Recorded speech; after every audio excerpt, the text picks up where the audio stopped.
Œuvre de Maria Valtorta, tome 3, chapitre 66, intitulé Les premières charges confiées à Jean d'Andorre. La parabole du fils prodigue. Judas ramené à Jésus par Marie. Vision du 30 juin 1945. Jésus apparaît sur le seuil. Jean d'Andorre, viens ici avec moi, j'ai à te parler. L'homme, délaissant l'enfant auquel il apprenait quelque chose, accourt. Que veux-tu me dire, maître demande-t-il. Viens avec moi, en haut.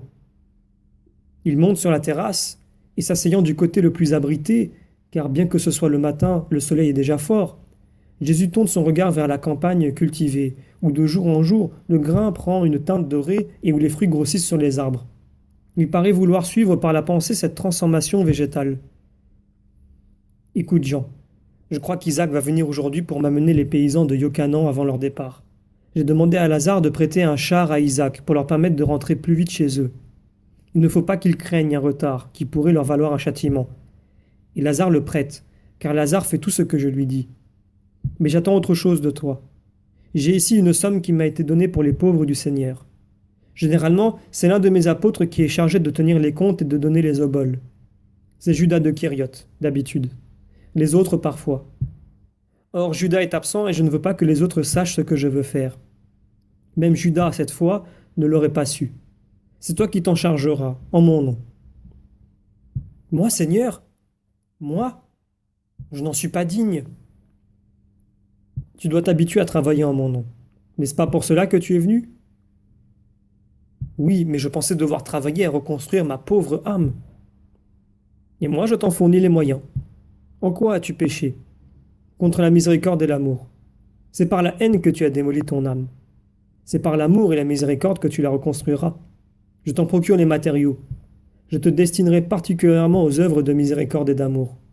Tu es capable de soigner, tu es capable de parler. Avec cela, tu es apte à soigner les infirmités physiques et morales, et tu as le pouvoir de le faire. Tu vas faire tes débuts avec cette œuvre-ci. Prends la bourse. Tu la remettras à Michée et à ses amis. Fais-en des parts égales. Mais fais comme je te dis. Répartis-la en 10 parts, puis donne-en 4 à Michée. Une pour lui, une pour Saül, une pour Joël et une pour Isaïe. Et donne les 6 autres parts à Michée pour qu'il les remette au vieux père de Yabek, pour lui et ses compagnons. Ils pourront ainsi y trouver quelque réconfort. C'est bien, mais que dois-je leur dire en guise de justification? Tu diras, c'est pour que vous vous souveniez de prier pour une âme qui se rachète. Mais ils pourront penser que c'est moi, ce n'est pas juste. Pourquoi? Ne veux-tu pas te racheter? Il n'est pas juste que je pense, qu'ils pensent que je suis le donateur. Ne te tracasse pas et agis comme je te le dis. J'obéis, mais au moins permets-moi d'y ajouter quelque chose. De toute façon, désormais je n'ai plus besoin de rien. Des livres, je n'en achète plus. Je n'ai plus de poulet à nourrir. Il me faut si peu de choses. Tiens, maître, je ne garde qu'un peu d'argent pour les dépenses de sandales. Et, d'une bourse qu'il avait à la ceinture, il sort de nombreuses pièces de monnaie et les joint à celles de Jésus. Que Dieu te bénisse pour ta miséricorde. Jean, bientôt nous nous quitterons, car tu partiras avec Isaac. J'en suis peiné, maître, mais j'obéis. Moi aussi, je souffre de t'éloigner, mais j'ai tant besoin de disciples itinérants. Je n'y suffis plus. Bientôt je lancerai les apôtres sur les chemins, puis j'enverrai les disciples, et tu accompliras très bien ta tâche. Je te réserverai pour des missions spéciales. En attendant, tu te formeras avec Isaac. Il est très bon, et l'Esprit de Dieu l'a vraiment instruit durant sa longue maladie. Et c'est l'homme qui a toujours tout pardonné. Nous quitter de reste ne veut pas dire ne plus nous voir. Nous nous rencontrerons souvent, et à chaque fois que nous nous retrouverons, je parlerai spécialement pour toi. Souviens-toi de cela. Jean se penche, se cache le visage dans les mains en sanglotant et gémit. Ah, dans ce cas, dis-moi tout de suite quelque chose qui me persuade que je suis pardonné, que je puis servir Dieu. Si tu savais maintenant que c'est dissiper la fumée de la haine, comme je vois mon âme, et comme je pense à Dieu. Je le sais, ne pleure pas. Reste dans l'humilité, mais sans t'avilir. S'avilir, c'est encore de l'orgueil. Et seulement l'humilité. Allons, ne pleure pas. Jean d'Andorre se calme peu à peu. Quand il le voit calmé, Jésus dit, Viens, allons sous les feuillages des pommiers et réunissons nos compagnons et les femmes. Je parlerai à tous, mais je te dirai comment Dieu t'aime. Ils descendent, rassemblant les autres autour d'eux au fur et à mesure qu'ils arrivent et on s'assied en cercle à l'ombre de la pommeraie. Lazare aussi, qui parlait avec Simon le Zélote, se joint à la compagnie. Cela fait 20 personnes en tout. Écoutez, voici une belle parabole qui vous guidera par sa lumière en bien des occasions. Un homme avait 2 fils. L'aîné était sérieux, travailleur, affectueux, obéissant. Le second était plus intelligent que son aîné, qui en vérité était un peu borné et se laissait guider pour ne pas avoir à se donner la peine de décider par lui-même. En revanche, il était aussi rebelle, distrait, dépensier, paresseux, et il aimait le luxe et le plaisir. L'intelligence est un grand don de Dieu, mais c'est un don dont il faut user sagement. Sinon, il en va comme de certains remèdes, qui, employés indûment, tuent au lieu de guérir. Le père suivait son droit et son devoir en le rappelant à une vie plus sage, mais c'était sans résultat, sauf d'essuyer des réponses méchantes et de voir son fils s'endurcir dans ses idées mauvaises. Enfin, un jour, après une dispute plus envenimée, le cadet dit « Donne-moi ma part des biens. Ainsi, je n'entendrai plus tes reproches ni de la plainte de mon frère. À chacun son lot et que tout soit fini. » « Prends garde, répondit le père, tu seras bientôt ruiné. Que feras-tu alors? Réfléchis, je ne serai pas injuste en ta faveur et je ne reprendrai pas la plus petite somme à ton frère pour te la donner. Je ne te demanderai rien. Sois tranquille. Donne-moi ma part. Le père fit estimer ses terres et les objets précieux. Après avoir constaté que l'argent et les bijoux avaient autant de valeur que les terres, il donna à l'aîné les champs et les vignes, les troupeaux et les oliviers, et au cadet l'argent et les bijoux que ce dernier vendit aussitôt pour avoir tout en argent. Cela fait, en peu de jours, il partit pour un pays lointain où il vécut en grand seigneur, dissipant ses biens en abondance de toutes sortes, se faisant passer pour un fils de roi car il avait honte de dire « Je suis un campagnard », et reniant ainsi son père. Festins, amis et amies féminines, vêtements, vin, jeux, vie dissolue. Il vit bien vite s'épuiser ses réserves et arriver à la misère. Pour alourdir cette misère, il survint dans le pays une grande disette qui fit fondre le reste de ses ressources. Il aurait bien voulu aller chez son père, mais il était orgueilleux et ne s'y décida pas. Il alla alors rencontrer un homme riche du pays qui avait été son ami au temps de l'abondance et il le supplia. « Prends-moi en nombre de tes serviteurs en souvenir des profits que je t'ai procurés. » Voyez comme l'homme est sotte. Il préfère se mettre sous le joug d'un maître au lieu de dire à son père « Pardon, je me suis trompé. » Ce jeune avait appris bien des choses inutiles grâce à sa vive intelligence, mais il n'avait pas voulu apprendre le proverbe de l'ecclésiastique. Comme il est infâme celui qui abandonne son père, et comme Dieu maudit celui qui fait de la peine à sa mère. Il était intelligent, mais il n'était pas sage. L'homme à qui il s'était adressé, en échange de tout ce dont il avait profité au détriment du jeune imbécile, mit ce sot à la garde des cochons. Il était en effet dans un pays païen où il y avait beaucoup de porcs. Il l'envoya donc faire paître dans ses possessions les troupeaux de porcs. Crasseux, les vêtements en lambeaux, puants, affamés, car la nourriture était rare pour tous les serviteurs et surtout pour les plus bas placés. Or lui qui était étranger, gardien de cochons et méprisé, il rentrait dans cette catégorie. Il voyait les animaux se rassasier de glands et il soupirait. Si je pouvais au moins m'emplir le ventre de ces fruits, mais ils sont trop amers. La faim elle-même ne me les fait pas trouver bons. Et il pleurait, en pensant aux riches festins de satrape qu'il avait fait peu de temps auparavant, au milieu des rires, des chants et des danses. Il repensait aussi aux honnêtes repas abondants de sa maison lointaine, aux portions que son père faisait pour tous impartialement, ne gardant pour lui que la plus petite, heureux de voir le saint appétit de ses fils. Il pensait encore aux portions que ce juste faisait pour ses serviteurs, et il soupirait. Les domestiques de mon père, même les plus bas placés, ont du pain en abondance. Or moi ici je meurs de faim. Il a fallu tout un long travail de réflexion et une longue lutte pour briser son orgueil. Enfin vint le jour où, revenu à l'humilité et à la sagesse, il se leva et dit « Je veux trouver mon père. C'est une sottise que cet orgueil qui me tient captif. Et de quoi? Pourquoi souffrir de mon corps, et plus encore dans mon cœur, alors que je peux obtenir le pardon et le soulagement? Je veux aller trouver mon père, c'est décidé. Que lui dirai-je? Mais ce qui est né à l'intérieur de moi, dans cette abjection, dans ces ordures, dans la faim, je lui dirai, Père, j'ai péché contre le ciel et contre toi. Je ne suis plus digne d'être appelé ton fils. Traite-moi donc comme le dernier de tes serviteurs, mais tolère-moi sous ton toit. Que je te vois passer. Je ne pourrais lui dire, parce que je t'aime, il ne le croirait pas. Mais ma vie le lui dira. Il comprendra, et avant de mourir, il me bénira encore. Ah, je l'espère parce que mon père m'aime.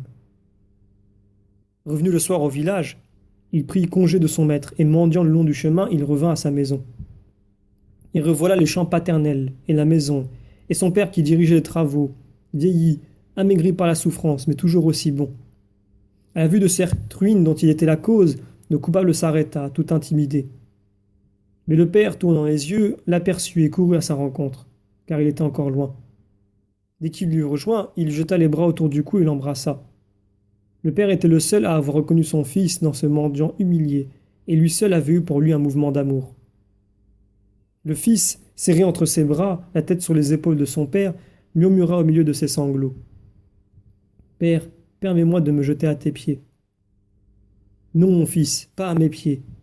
Sur mon cœur qui a tant souffert de ton absence et qui a besoin de revivre en sentant ta chaleur sur ma poitrine. Alors le fils, pleurant plus fort, lui dit « Ah, mon père, j'ai péché contre le ciel et contre toi. Je ne suis plus digne d'être appelé ton fils. Mais permets-moi de vivre parmi tes serviteurs, sous ton toit, te voyant et mangeant ton pain, en te servant, en buvant ta respiration. À chaque bouchée de pain, à chacune de tes respirations, mon cœur si corrompu se reformera et il deviendra honnête. » Mais son père, sans relâcher son étreinte, le conduisit à ses serviteurs qui s'étaient rassemblés à distance et qui l'observaient. Il leur dit « Vite, apportez ici le plus beau vêtement et des bassines d'eau parfumée. Lavez-le, parfumez-le, habillez-le, mettez-lui des chaussures neuves et un anneau au doigt.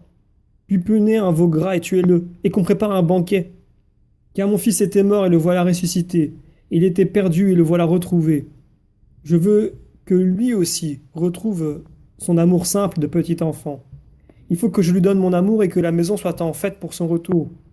Il doit comprendre qu'il est toujours pour moi mon dernier-né, tel qu'il était dans son enfance lointaine, quand il marchait à mes côtés et me réjouissait par son sourire et son babil. » Et les serviteurs firent tout cela.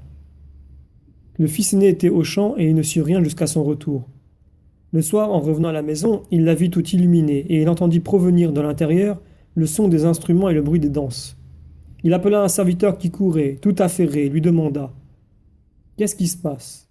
Et le serviteur répondit « Ton frère est de retour. Ton père a fait tuer le veau gras parce qu'il a retrouvé son fils en bonne santé et guéri de son grand mal, et il a ordonné que l'on fasse un banquet.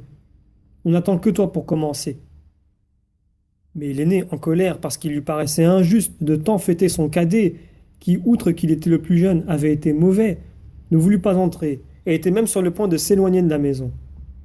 Mais dès que son père en fut averti, il courut dehors et le rejoignit, essayant de le convaincre, en le priant de ne pas assombrir sa joie. L'aîné répondit à son père « Et tu voudrais que je n'en sois pas fâché?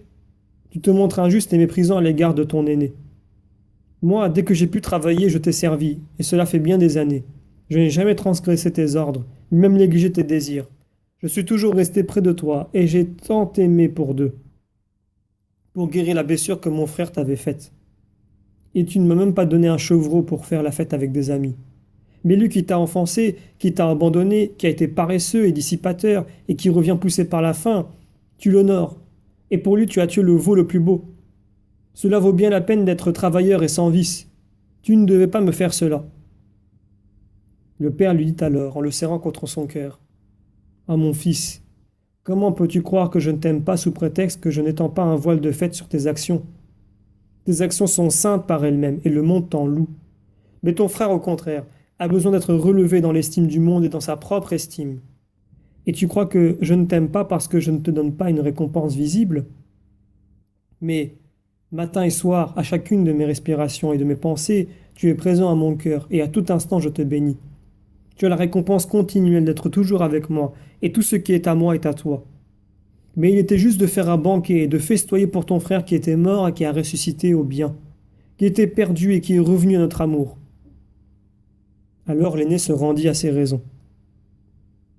C'est ce qui arrive, mes amis, dans la maison du Père. Que celui qui se reconnaît dans la situation du cadet de la parole pense également que, s'il l'imite en revenant lui aussi au Père, le Père lui dit « Non pas à mes pieds, mais sur mon cœur qui a souffert de ton absence et qui se réjouit maintenant de ton retour. » Que celui qui se trouve dans la situation de l'aîné, sans faute à l'égard du Père, ne soit pas jaloux de la joie de son Père, mais qu'il y prenne part en offrant son amour à son frère racheté. Voilà ce que j'avais à vous dire. Reste, Jean d'Andorre, et toi aussi, Lazare. Que les autres aillent préparer les tables, nous viendrons bientôt. Tous se retirent. Quand Jésus, Lazare et Jean sont seuls, Jésus dit à Lazare et à Jean, « Ainsi en sera-t-il de l'âme chère que tu attends, Lazare, et ainsi en est-il de la tienne, Jean. La bonté de Dieu dépasse toute mesure. » Les apôtres, accompagnés de Marie et des femmes, se dirigent vers la maison, précédés de Marziam qui saute en courant devant. Mais il revient vite, prend Marie par la main et lui dit « Viens avec moi, je dois te dire quelque chose en particulier. » Et Marie accède à sa demande. Il tourne vers le puits qui est dans un angle de la petite cour, caché sous une tonnelle touffue qui monte de la terre vers la terrasse en faisant un arc. Là derrière se trouve Judas. « Judas, que veux-tu » ?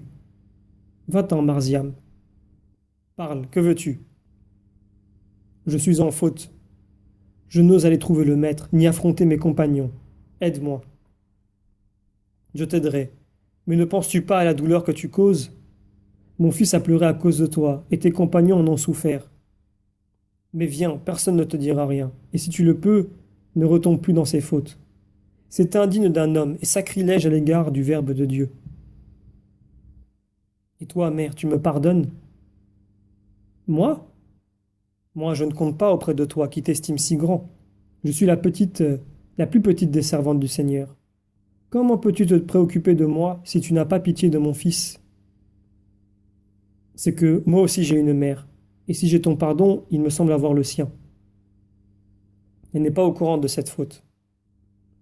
Mais elle m'avait fait jurer d'être bon avec le maître. Je suis parjure. Je sens le reproche de l'âme de ma mère. Tu le sens ? Et tu ne sens pas le chagrin et le reproche du Père et du Verbe ? Tu es un malheureux, Judas. Tu sèmes la douleur en toi et chez ceux qui t'aiment. Marie est grave et triste. Elle parle sans acrimonie, mais avec beaucoup de sérieux.